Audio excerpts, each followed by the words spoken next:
Red Bull contact all these extreme sports. Extreme sports and so they create a story around, you know, the energy that Red Bull gives you can make you do extraordinary stuff.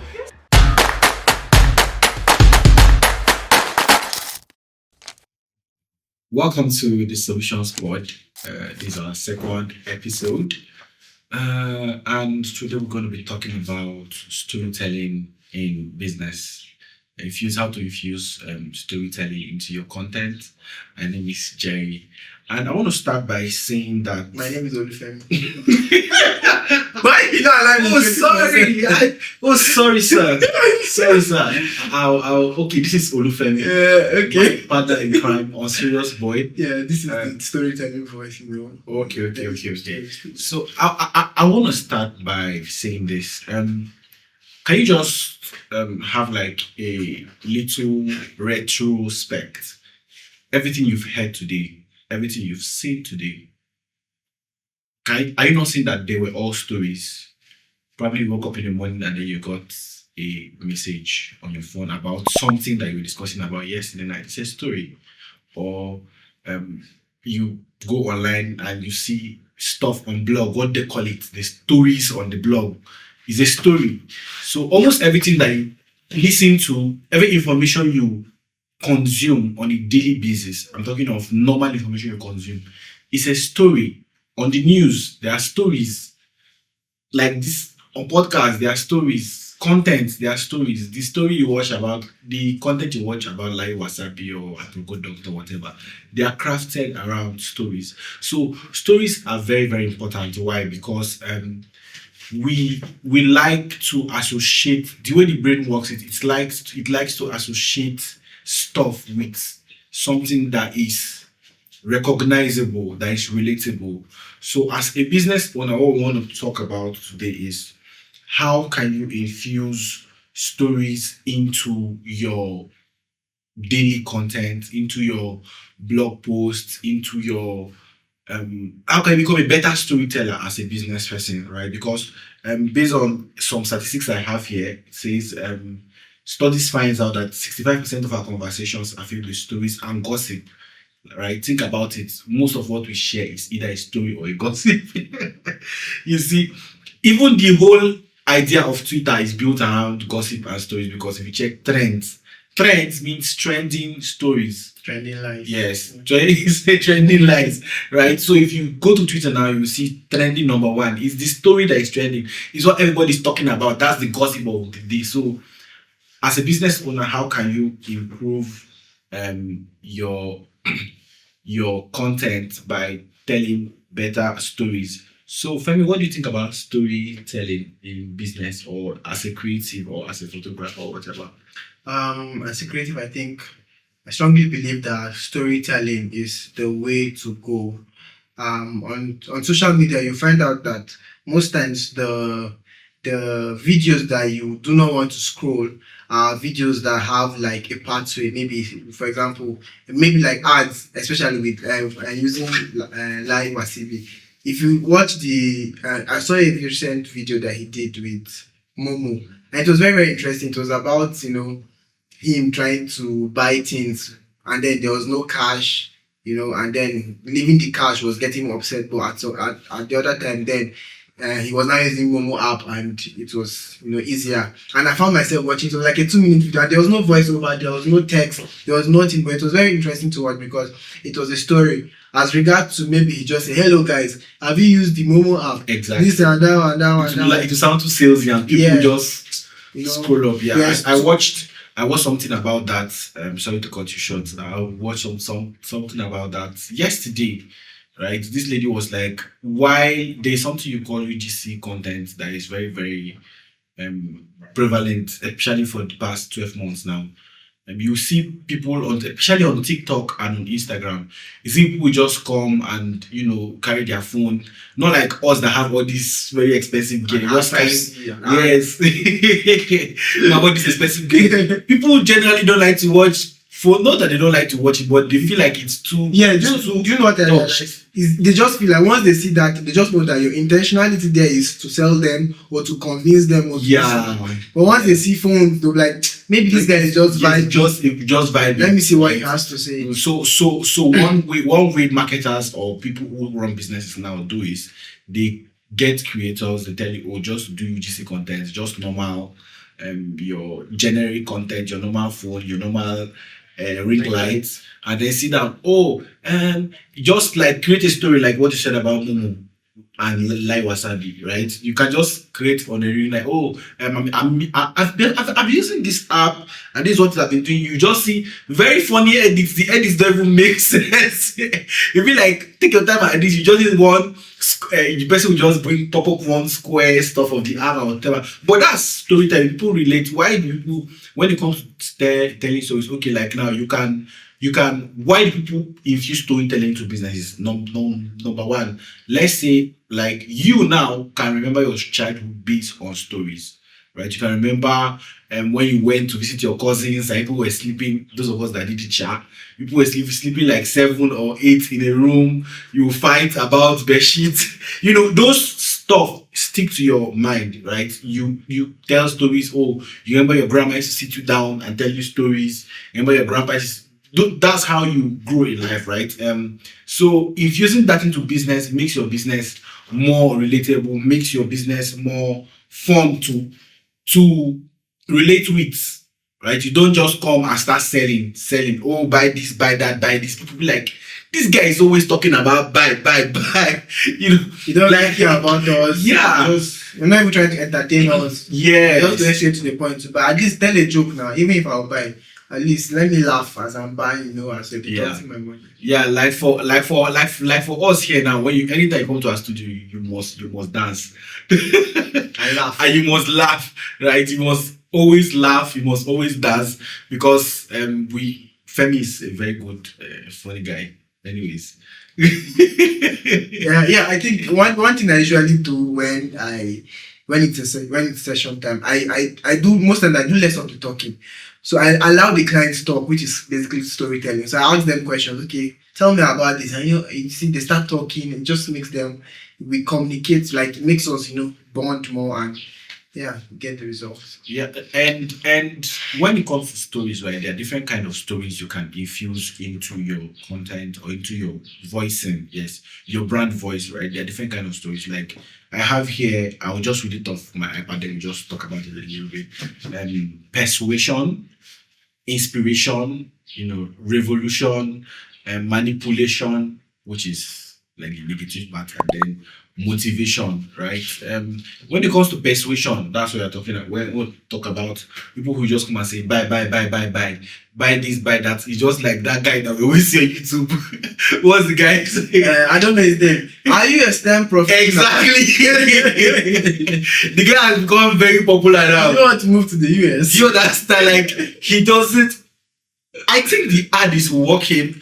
It's probably working. I wish I could see the data behind that ad, because it's actually working. he has been running. I've been seeing that ad for over a Imagine year. how much he's spending on Like, that ad. and how much he's spending on that ad. But like the ad is probably working now because it's very annoying. So people have now. There was one day I was pissed off. I watched that thing, like I didn't watch it. I was like, let me see. Yes, let me see. Let me see what it is. Yeah, and then there is this Google own. Do you know what people do with your data? You know what's hidden under your data? Exactly. People use Google. Exactly. So those kind of things. So I guess they are trying to craft a story around those ads, but like it pisses people off. But right now it has pissed people off so much that they are now used to it, right? So that's like a persuasion. You are persuading people, to come and do something. And then inspiration. People who do inspiration a lot in their brand voice. People like Gary Vee. People like this guy that have Think Media. What's the name of this guy? Chris Do too also does that. Inspiration. You see people who come and stand when they speak to you. Be inspired. You be inspired to like change your life, transform your content. I think most pastors too are. Yeah. and when it comes to business, people who do inspiration a lot in their brand voice, people like Nike, you can do it. Yes, you can. If you watch most of their ads, their stories are always based around inspiration. Even most of Elon Musk's companies, Yeah. you check them. They are not usually about just selling. Yes. It's fine. So it's just like people say, you will never see there's these guys, this energy drink, Red Bull. Red Bull. You hardly see any Red Bull ad. But what does Red Bull do? Red Bull conducts all these extreme sports. Sports, and so all those they create a story around, the energy that Red Bull gives you can make you do extraordinary stuff. People climbing high mountains, jumping from plane to plane. Like the guy that holds the world record for jumping from the stratosphere, which layout is Red Bull. You see the guy wearing Red Bull, right? So those kind of stories, right? Inspiration. So once people see, somebody's jumping from space. I should try Red Bull. Let me try this Red Bull whether I can. So you see how they are sharing a story, and that is inspiring you to even go and use their product. Yeah. Right? So you know, somewhere like Hilda Bassi now, her brand is all about inspiration, because she broke the world Guinness record and all other things. So people are like, if Hilda can do it, I can do it. So from there, and you know, I realized the thing with people that do inspirations, right? Most of the time, when they are doing that, they are not directly selling. The selling will come later. Yeah. Like Hilda Bash, when she was doing that Guinness book, she did not have a cause. She did not have anything. She was just trying to put her name at the back of every person's head. That she did it. That she did it for 80 something or 100 and something hours. Even Coca-Cola too does it. You see some ads, you not see any buy Coca-Cola, you not see anything. You just see people, drinking, being happy and all that. Later, maybe when you now go to the shop to now buy soda, you're not like, I saw this Coca-Cola. So it's like indirect kind of marketing, I would say. Yeah, so that's for persuasion. Then for people who do revolution, what's the name of this revolution guy? They always like to protest and used to come out for. No, even Fela. Okay, Fela is one revolution in his story for his brand. This guy, this guy that has Sahara TV. There is one of this. He was recently released from prison, so but like revolution inspiring people to like what recently happened in Kenya and all that. So inspiring. You create your story around, okay, there's this Kenyan cook exactly. There's this Kenyan cook that always does enjoy on Instagram. You will do chop, enjoy. I don't know, probably most of you have seen it. So one of his content this past few weeks has been around the revolution, inspiring people to go and revolt and announce around the, he's more like trying to infuse revolution into storytelling, like, I created food, I went and shared it in the protest, and then we protested together, let's change the country, all this kind of stuff. So you can infuse that into your content if that's your style. Then the bad one is manipulators. Nigerians can manipulate. That's where we come in. Like, not me, please. Like Nigerians, the other Nigerians, manipulation, and it's very bad when it comes to using manipulation into you can control in a way, right? But you don't have to manipulate people to take, there has been, even Facebook is facing a lot of lawsuits because there are a lot of manipulation tactics in some of their products, and even currently Adobe is facing a very big lawsuit because of their manipulation in their marketing, right? Because people now discovered that, because if you are subscribing to Creative Cloud, right, how it happens is you need to add a team member. But then if that person leaves, let's say the subscription is for 1 year, right? The sub is for 1 year, it's yearly sub. Now, let's say the person leaves the company before the 1 year expires. You cannot remove that person. He has to be there. He has to be there. And let's say you have another staff, you cannot transfer the person's sub to the other staff that you employed.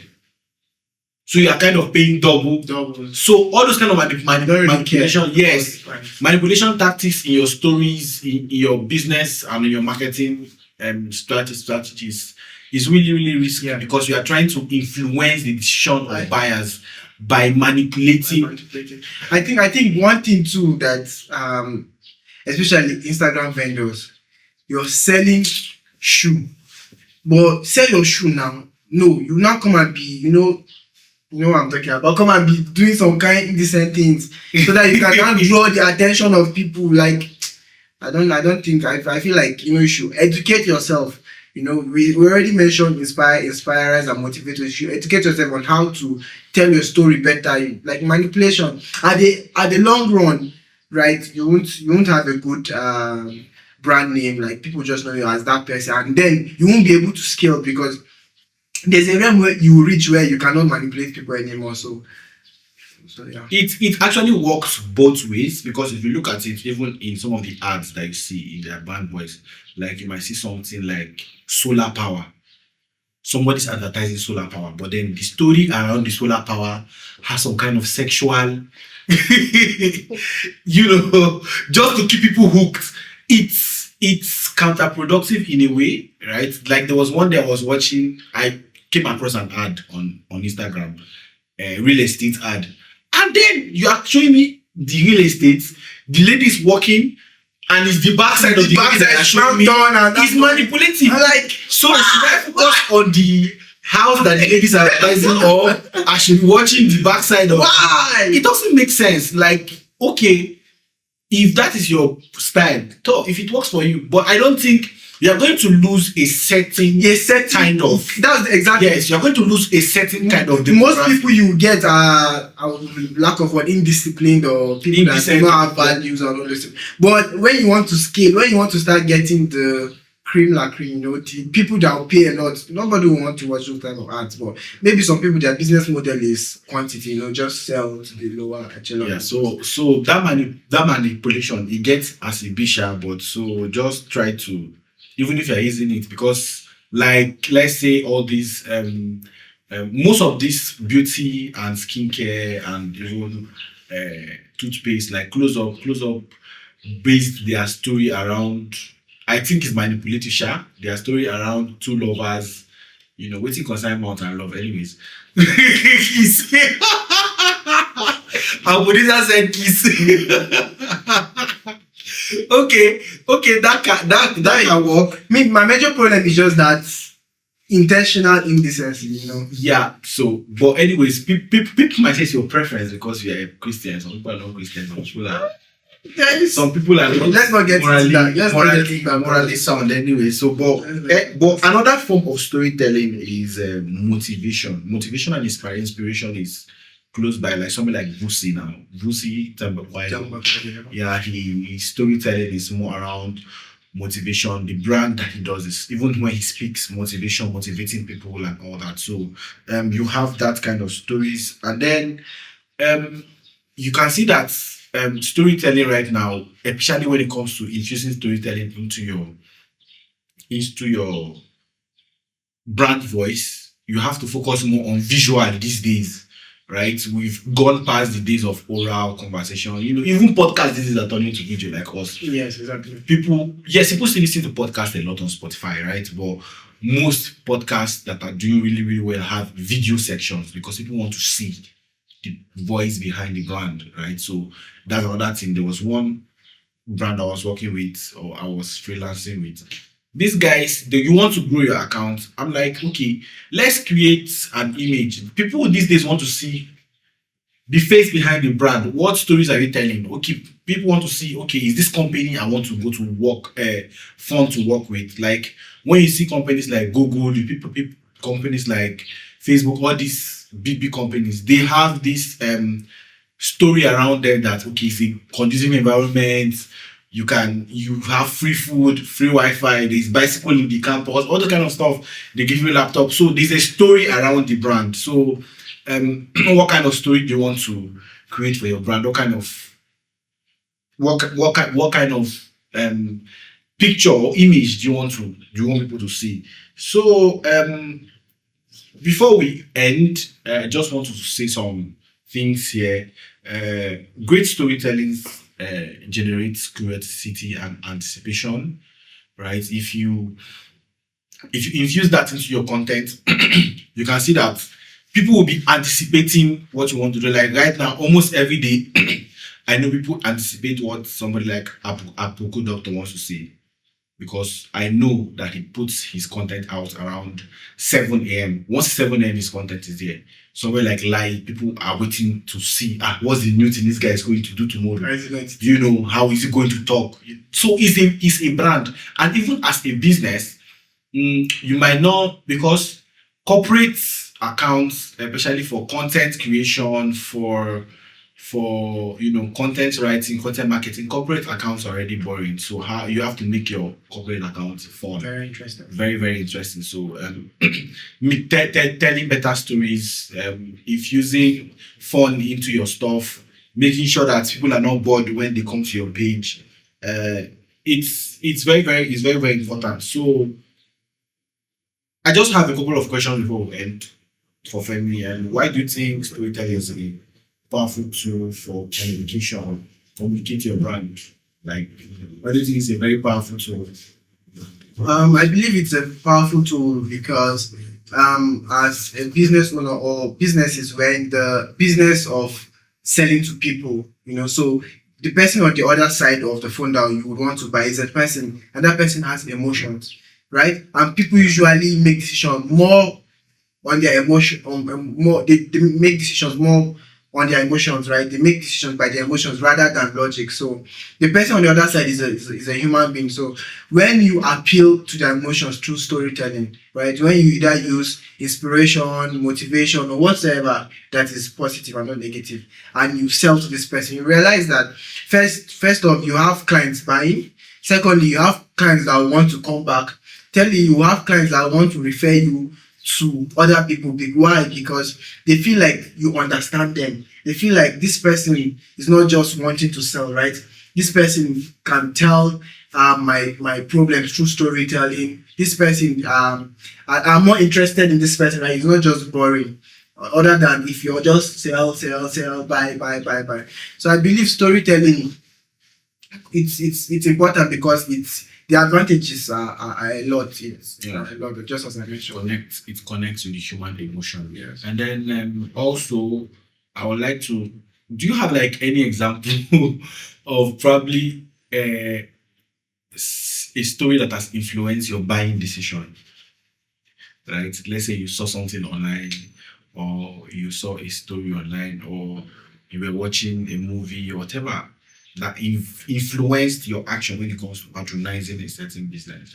Yes. So I was learning about ads recently, and there's this tutor on Instagram. His name is BusyLift, right? And to be honest, most of the things he taught, right, are things that you can actually, in all fairness, go on YouTube to learn, right? Because there's literally everything about ads on YouTube. But the way he's consistently telling his story, the way he's consistently explaining that, okay, there's something I know that you cannot find online, right? He doesn't just come and say buy. Sometimes you see him talking about how he helped this person to be able to make more sales. He tells you how he was able to change this person's life through. He's showing evidence through ads, not just talking. And then also he explains better with storytelling, so yeah, that actually influenced my decision. And I did not want to buy it, but I found myself, I bought it, and it was quite informative and good. Yeah. So finally, one thing I want everybody to take home from here is, as much as you want to infuse stories into your brand voice, you also have to know what kind of tone you want to communicate online. If, let's say, you are a law firm, right, you cannot be coming and doing haven't you done enough? You cannot come online and be doing that, right? You have to know the kind of voice you have to communicate with, like, and then you have to know the kind of audience that you have. What is the demographic of your audience? What's the demography of your audience? Are they teenagers? Are they Gen Z? Do you have more millennials? Do you have more of baby boomers? So if you don't know these things, please go and Google. Use Google. I don't have strength to explain. Anyways, so you have to know the demography of your audience, and then you have to know what are they already consuming, right? What are they already consuming? So let's say you take a sample size of, people who you see always liking your post and all that. Check what they post on their stories. Check what they post on their social media. Stalk them a little bit, because that's how you can know what they will like, how you will create content that they will like and they will share. If you make your content shareable and you make it like infuse stories into them, you will see that you will not need to be saying buy. People will still will just come and buy. We just come and buy. And also like for us who run a studio here, if you come, we try to make you as comfortable as possible. We try to be as patient as possible, even if clients are very funny, but like you still have to be professional. So and we infuse stories into our content. We infuse a lot of fun into our content, and our brand voice and tone is kind of a little bit fun, not too serious, not too playful. So and too selling, right? Come on buy, no. That pisses people off. They will even see because you are telling me to buy, I will not buy. So that's how people are. So anyways, yeah, I hope you've learned one or two on how to infuse stories and the importance of storytelling in your brand. And then yeah, see you. Yeah. Also, yes, before I forget, a lot of you are not following us. A lot of you are not even watching it. Share the link. Follow us on all social media platforms.